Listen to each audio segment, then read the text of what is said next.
उत्तर प्रदेश की राजनीति में एक बार फिर बड़ा सियासी मोड़ आ गया है। कांग्रेस के नए संकेतों के बाद सीट शेयरिंग को लेकर चर्चाएं तेज हो गई हैं। क्या अखिलेश यादव कांग्रेस की शर्त मानेंगे या विपक्ष की रणनीति बदलने वाली है? आखिर पूरा मामला क्या है और 2027 के चुनाव पर इसका क्या असर पड़ सकता है? आइए इस वीडियो में विस्तार से समझते हैं। चलिए शुरू करते हैं। नमस्कार दोस्तों, आप देख रहे हैं द भारत टॉक्स, जहां मिलती है देश और दुनिया की खबर सबसे पहले। हाल के दिनों में कांग्रेस ने उत्तर प्रदेश में अपने संगठन को सक्रिय करने और आगामी चुनाव की तैयारी तेज करने के संकेत दिए हैं। इसी क्रम में पार्टी के नए प्रदेश प्रभारी के बयान के बाद यह चर्चा शुरू हुई है कि भविष्य में समाजवादी पार्टी के साथ सीट शेयरिंग को लेकर बातचीत किन शर्तों पर हो सकती है। हालांकि अभी तक किसी भी दल ने अंतिम समझौते या सीटों के बंटवारे की आधिकारिक घोषणा नहीं की है, लेकिन राजनीतिक विश्लेषकों का मानना है कि दोनों दल अपने अपने संगठनात्मक हितों और चुनावी रणनीति को ध्यान में रखते हुए आगे बढ़ेंगे। उत्तर प्रदेश का सबसे बड़ा राजनीतिक राज्य माना जाता है, इसलिए यहाँ बनने वाले किसी भी गठबंधन का राष्ट्रीय राजनीति पर भी प्रभाव पड़ सकता है।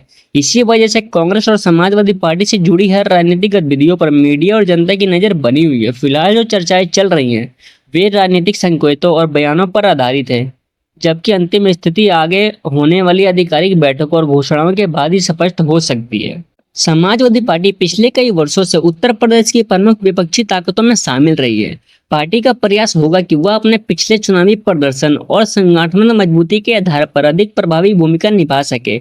दूसरी ओर कांग्रेस राज्य में अपने संगठन को मजबूत करने, कार्यकर्ताओं को सक्रिय करने और अपने जनाधार का विस्तार करने पर ध्यान दे रही है। यदि भविष्य में सीट शेयरिंग पर बातचीत होती है तो दोनों दलों के सामने सबसे बड़ी चुनौती यही होगी कि वे ऐसा फॉर्मूला तैयार करें जो दोनों के राजनीतिक हितों के अनुरूप हो। किसी भी गठबंधन में सीटों का बंटवारा केवल राजनीतिक इच्छा से नहीं बल्कि पिछले चुनावी आंकड़ों और स्थानीय संगठन, उम्मीदवारों की स्थिति और जमीनी समीकरणों जैसे कई कारकों को ध्यान में रखकर तय किया जाता है। इसलिए यह प्रक्रिया आसान नहीं होती और इसमें समय लगना स्वाभाविक है।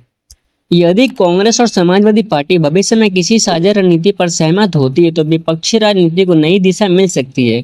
वहीं यदि दोनों दल अलग अलग चुनाव लड़ने का फैसला करते हैं तो चुनावी मुकाबले का स्वरूप अलग हो सकता है।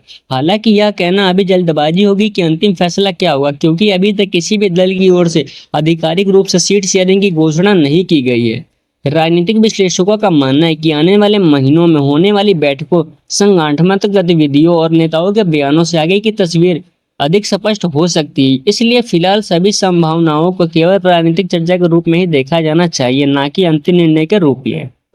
फिलहाल उत्तर प्रदेश की राजनीति एक दिलचस्प मोड़ पर खड़ी दिखाई दे रही है। सभी प्रमुख दल अपनी अपनी रणनीति बनाने में जुटे हैं और आने वाले समय में कई महत्वपूर्ण राजनीतिक घटनाक्रम देखने को मिल सकते हैं। कांग्रेस और समाजवादी पार्टी के बीच भविष्य में क्या फैसला होगा, यह आधिकारिक बैठकों और घोषणाओं के बाद ही साफ होगा। इसलिए किसी भी दावे या अटकल को अंतिम सच मानने के बजाय आधिकारिक जानकारी का इंतजार करना सबसे उचित रहेगा। अब आप हमें कमेंट करके बताइए, आपकी राय में क्या कांग्रेस और समाजवादी पार्टी भविष्य में सीट शेयरिंग पर सहमत हो पाएगी या दोनों अलग अलग चुनाव लड़ेगी?